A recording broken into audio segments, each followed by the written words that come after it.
Acho que a gente já respondeu todas as perguntas que eu poderia fazer, não é?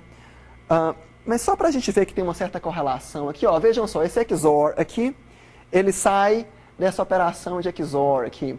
Esse maior que aqui, ele envolve essa AMP aqui. Okay? Então, assim, existe a gente pode acreditar que, de fato, essa estrutura sai daquela área colorida. Uma trilha de execução nesse programa, assumindo que eu tenha 4 threads. Isso aqui é uma trilha de verdade. Assim, eu executei o programa e vi que as threads divergiram de acordo com esse padrão aqui. Dá para ver claramente por que as divergências são um problema, não é? Assim, as bolinhas pretas, a área ocupada pelas bolinhas pretas, ela me custa em desempenho. Então eu quero diminuir a área ocupada por essas bolinhas pretas. Cada thread que tem um iota, aqui ela está processando uma instrução. Quando tem uma bolinha preta, ela está dormindo. Ela não está fazendo nada. Okay? Enfim, aplicando o nosso profiler sobre esse programa, a gente entendeu que esse if aqui, ele é visitado 28 milhões de vezes. E dessas 28 milhões de visitas, 7 milhões são divergências. Esse if mais interno aqui, ele é visitado 20 milhões de vezes. E dessas 20 milhões, 15 milhões são visitas divergentes. Assim, eles separam. Isso é via profiling. Colocando isso no nosso CFG, a gente tem isso aqui. Gente, o que eu posso fazer para melhorar esse programa? Vocês conseguem ver o programa? Você que dorme consegue ver o programa? Ótimo. Mais ou menos. Como que a gente pode melhorar esse programa? Ideias. O que eu poderia fazer? Sejam criativos. Em ciência da computação, o limite da gente é a criatividade. Olha só, essas duas instruções aqui são as mesmas. O que eu poderia fazer? Subi-las, não é? Existe uma universidade chamada Rice. Ela fica lá no Texas. É a melhor universidade para compiladores, ou pelo menos foi durante muitos anos. Havia um grande professor lá chamado Kenneth Kennedy. Ele morreu em 2007, embora ele continue publicando artigos até hoje. Se vocês olharem o DBLP dele, ele continua tendo artigos. Na década de 70, ele inventou esse conceito de remoção de redundâncias parciais. Então, existe uma redundância aqui. Eu poderia subir essas instruções aqui para cima. Todo compilador é bom para subir coisas para cima. O que eles não são bons é para descer coisas para baixo. Qual que é o problema de descer essas duas instruções para baixo? Descer para baixo eu sei que é pleonástico, mas eu estou querendo enfatizar. Qual que é o problema de descer essas duas instruções?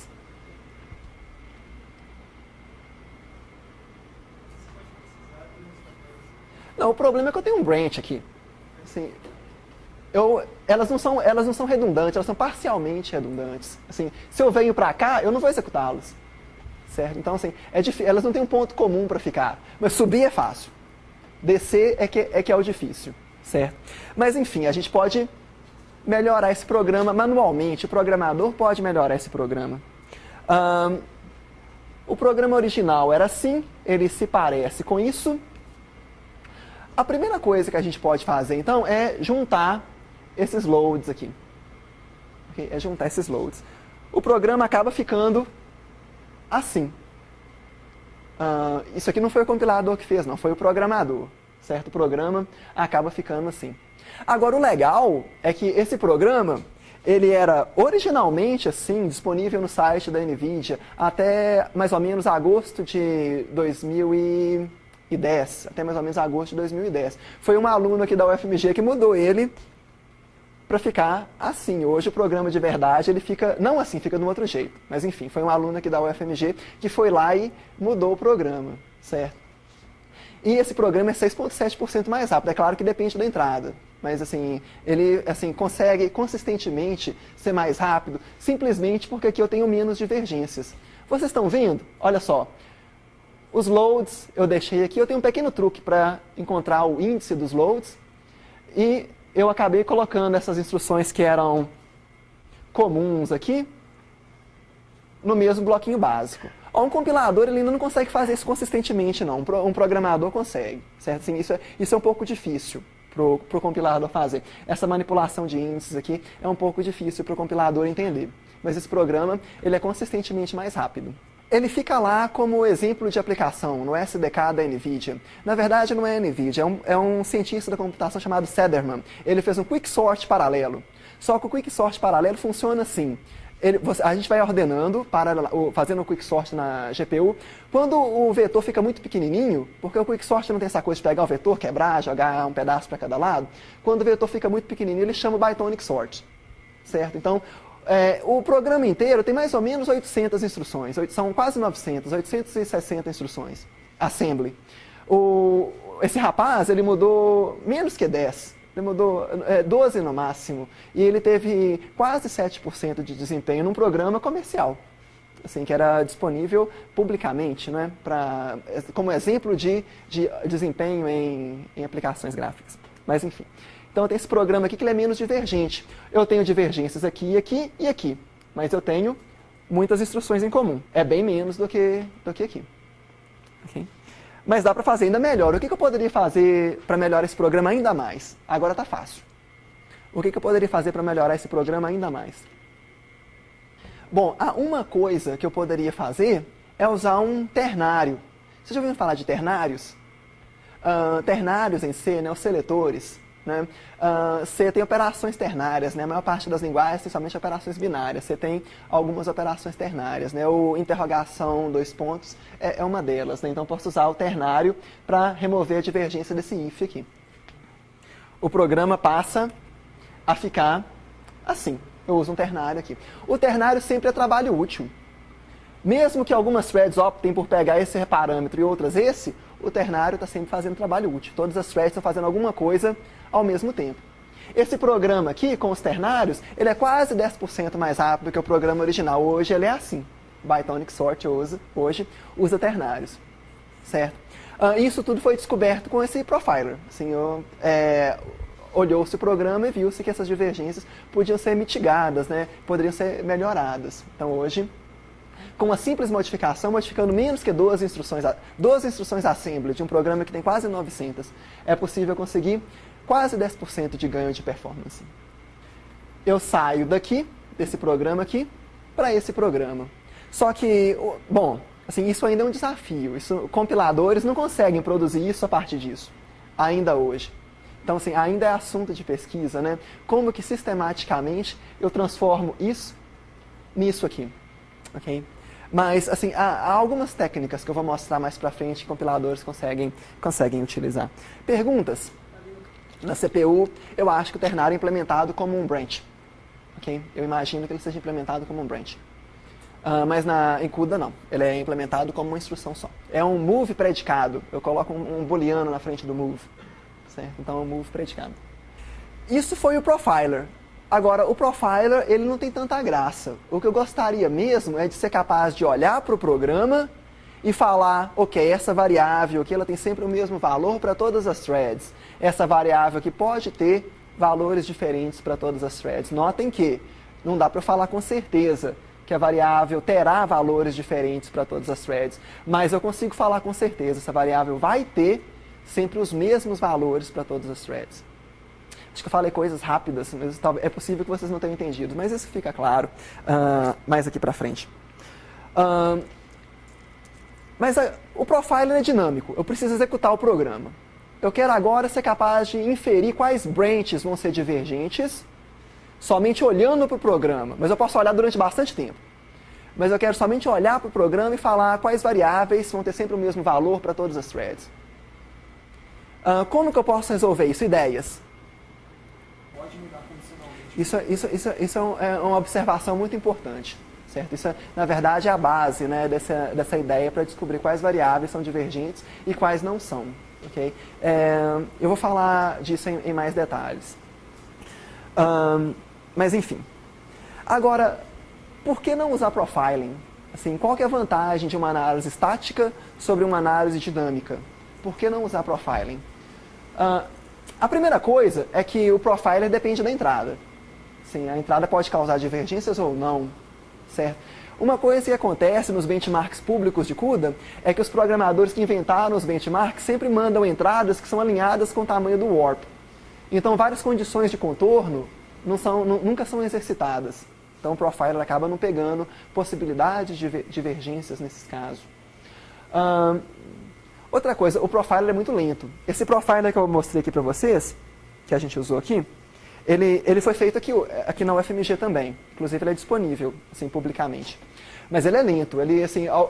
Alguns programas ficam 1000 vezes mais lentos. Assim, a gente está colocando aquele loop antes de cada branch. Então os programas ficam bastante lentos. Mas ele é muito preciso. Instrumento-programa, muito precisamente. Agora, a pior coisa é que é difícil de colocar o profiler dentro do compilador. Assim, a gente tem que rodar o programa e depois chamar o compilador para melhorar o programa. O profiler não está dentro do compilador. Mas a pior desvantagem é essa aqui. Assim, o profiler nunca nos dá certeza de nada. Ele fala que algumas coisas aconteceram, mas ele nunca nos dá certeza. Eu gostaria de ter uma análise estática que diz, ok, esse branch nunca vai divergir. Ou então, sim, esse branch pode divergir. Okay? Falar com certeza esse branch vai divergir, em geral, a gente não consegue resolver. Então, é um problema indecidível. Se vocês duvidem, perguntem um rapaz chamado Stephen Cook.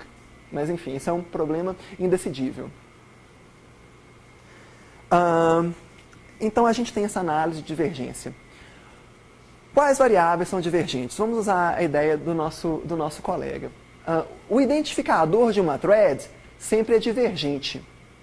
O que é uma variável divergente? Acho que eu não falei sobre isso, né? O que é uma variável? Eu vou definir aqui. Mas, intuitivamente, o que é uma variável divergente? Duas threads diferentes podem enxergar aquela variável ao mesmo tempo com valores diferentes. Isso é uma variável divergente. O ID de cada thread, o ID x, y e z, sempre é divergente. Por quê?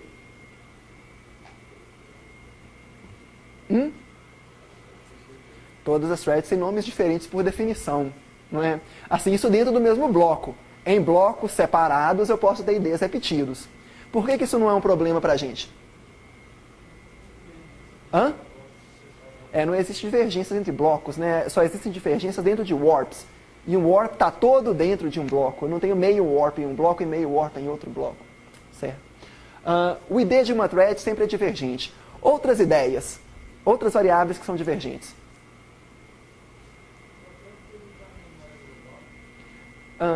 Não, mais ou menos, médio. Coisas que estão em memória global em endereços separados são divergentes. A gente tem que assumir que eles são divergentes. Coisas que são lidas na memória global do mesmo endereço não são, não. Certo? Outras coisas que são divergentes.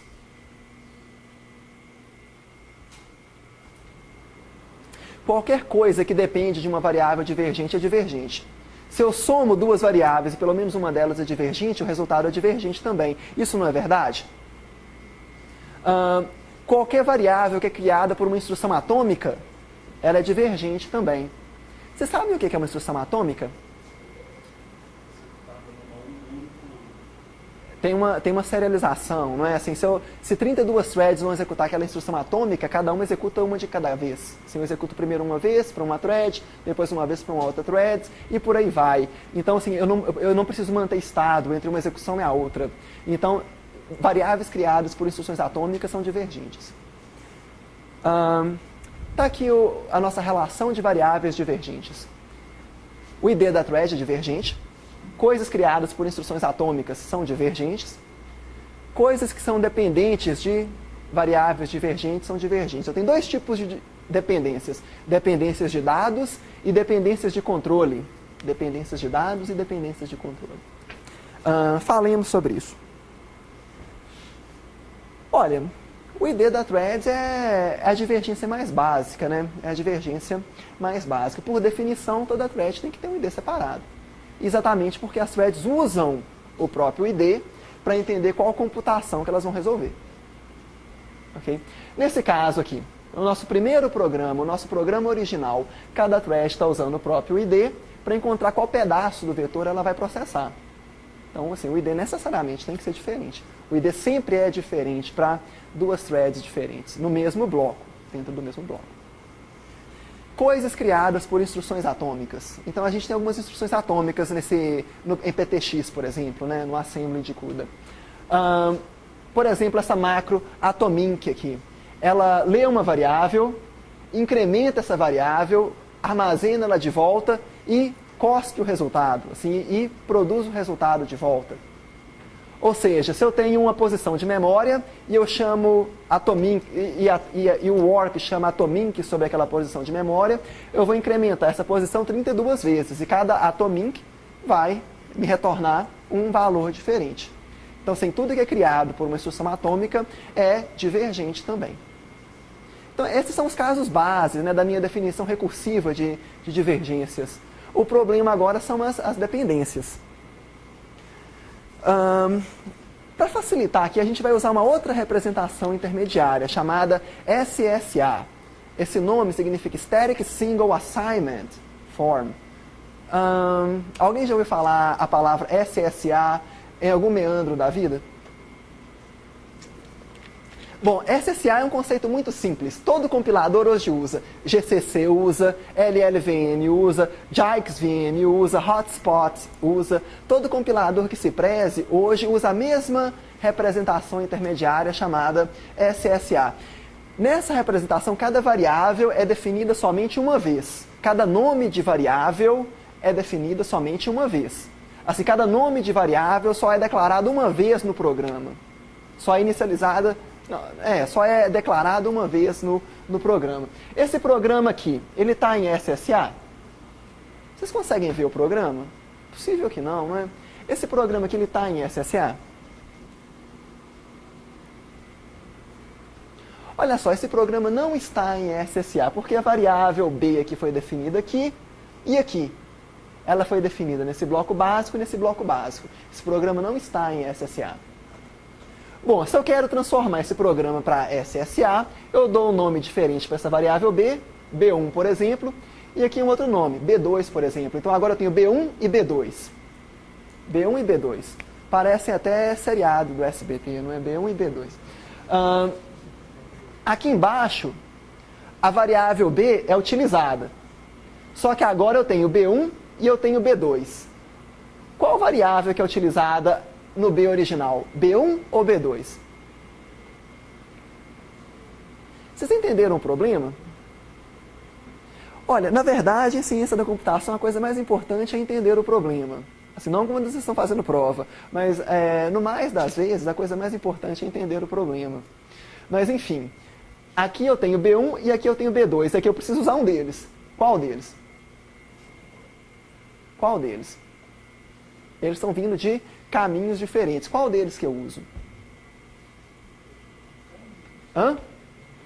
Depende do caminho. Sim, depende do caminho, não é? Se for o caminho do meio, não tem caminho do meio. Assim, deixemos nossa filosofia budista de lado, né? Mas depende do caminho. Para juntar essas duas definições, eu tenho uma notação chamada função φ. Essa função φ funciona como um multiplexador. Se o programa flui por esse caminho, eu vou selecionar o B1. Se ele flui por esse caminho, eu vou selecionar o B2. Então, eu tenho essa função φ como um multiplexador. Então, isso é SSA. Cada nome de variável só é definido estaticamente, não é? Uma vez. Isso vai facilitar muito a vida da gente para definir quais variáveis são divergentes e quais não são. Bom, as primeiras dependências que eu preciso levar em consideração são as dependências de dados. O que é uma dependência de dado? O que vocês acham? O que seria uma dependência de dados? Vocês acham que sim ou que não? O que seria uma dependência de dados?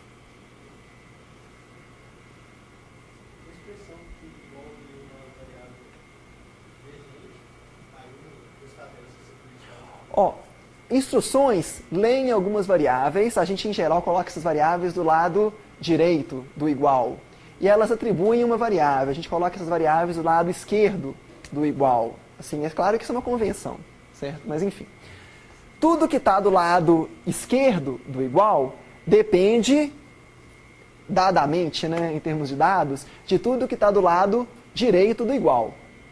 Então, se eu tenho uma instrução como essa, eu defino V usando V1, V2 até Vn, eu digo que V depende de V1, V2 até e de Vn. Okay? Eu tenho todas essas dependências de dados aqui. Vocês conseguem enxergar esse programa? Ótimo. Dependências de dados aqui. Quem me dá um exemplo de uma dependência de dados aqui? Gente, aqui tem várias, não é? Não se acanhem, sejam bravos, sejam arrojados. Sejam uma dependência de dados. Por exemplo, J1 depende de I. Tem uma dependência de dados com relação a I, verdade. I0 depende de V, I0 depende de T e D. É outra dependência de dados. I depende de 0 e depende de 1. Outra dependência de dados. Dependências de dados a gente encontra sintaticamente, é só olhar o programa. A gente consegue construir esse grafo de relações. Em geral, a gente chama isso de grafo de dependências. Talvez porque relações sejam o nome politicamente incorreto. Mas, enfim, a gente tem esse grafo de dependências aqui. Certo? A gente tem esse grafo de dependências. Está aqui o meu grafo de dependências. Qual que é o algoritmo para determinar quais variáveis são divergentes e quais não são? Qual que é o algoritmo para determinar quais variáveis são divergentes e quais não são?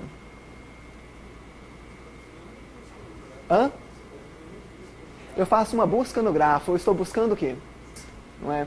Então, simplesmente crio esse grafo de divergências, começo com as variáveis que eu sei que são divergentes e olho quais variáveis do meu programa são alcançáveis a partir delas em termos de dependências. Claro. Vamos dar uma olhada nisso. Então, nesse caso, eu teria essas variáveis aqui como divergentes. Elas dependem de T e D. Ok? Vamos ver se isso é verdade. A variável J, ela pode divergir sim ou não? Deem uma olhada no programa e respondam-me, mas respondam-me com carinho porque a pergunta de fácil é difícil. A variável J, ela pode divergir sim ou não? É uma pergunta difícil, demanda uma certa análise. Vamos dar uma olhada no grafo de divergências. J está aqui. J não é alcançável a partir de T e D. J pode divergir sim ou não? O que vocês acham? Eu tenho um loop aqui. Certo? Eu tenho um loop aqui. J pode divergir sim ou não? Essa é uma pergunta difícil. Assim, você tem que olhar o programa cuidadosamente, microscopicamente. J não depende de T e D, em princípio. Mas vejamos. J está sendo incrementada dentro desse loop aqui. Eu estou incrementando J, eu passo para J1, cada variável só pode ser definida uma vez. Então, eu não posso incrementar J e colocar o resultado em J, eu tenho que colocar em J1. Aí eu tenho essa função φ aqui, que está juntando os J's. Ok? J é uma variável que está sendo incrementada dentro de um loop. Eu tenho um loop aqui que simplesmente faz incrementar J. J é divergente, sim ou não?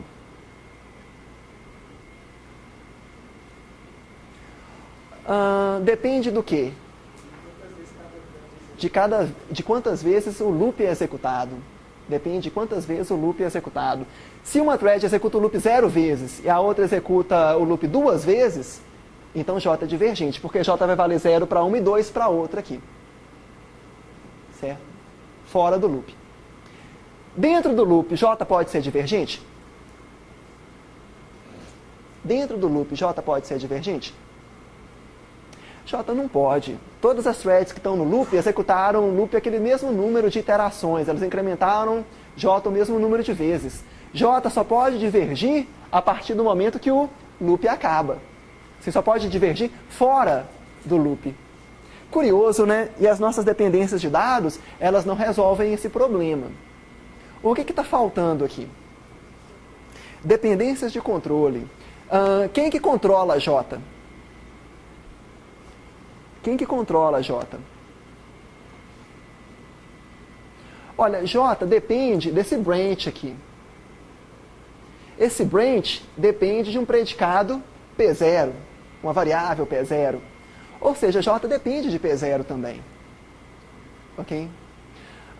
Se esse branch for divergente, se P0 for divergente, J vai ser divergente. Só que J só é divergente fora do loop. J não é divergente dentro do loop. Será que é possível distinguir essas coisas?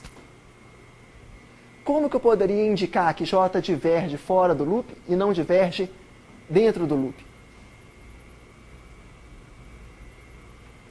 Ideias.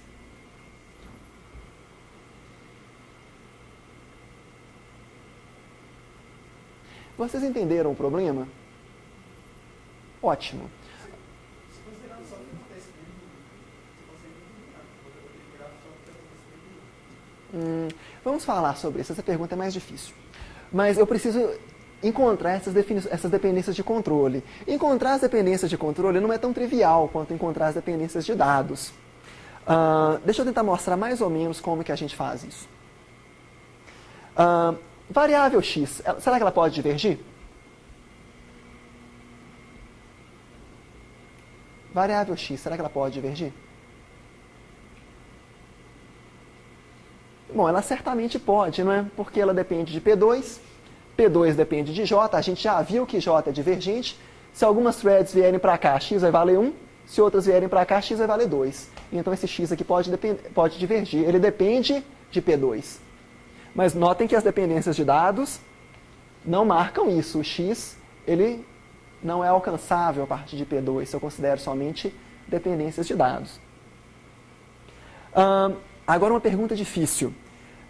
Esse branch aqui, ele pode divergir? Ele depende de P1. P1 pode divergir? Essa pergunta é mais difícil. P1 depende de T0, T0 depende de J1, J1 depende de J. P1 pode divergir, sim ou não?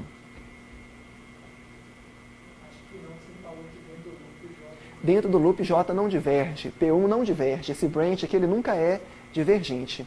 Notem que é um problema relativamente difícil decidir quais variáveis podem divergir sim ou não, né? Esse problema de decisão.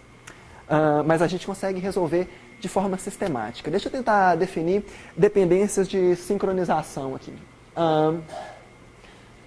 A gente diz que uma variável ela possui uma dependência de sincronização com relação a um branch se a variável pode se aquela variável pode ter valores diferentes no ponto em que o branch sincroniza. Por exemplo, aqui eu tenho um branch. Okay? Esse branch usa um predicado P2. Dependendo do valor de P2, x pode valer uma coisa ou outra coisa. Então, x possui uma dependência de sincronização com relação a P2.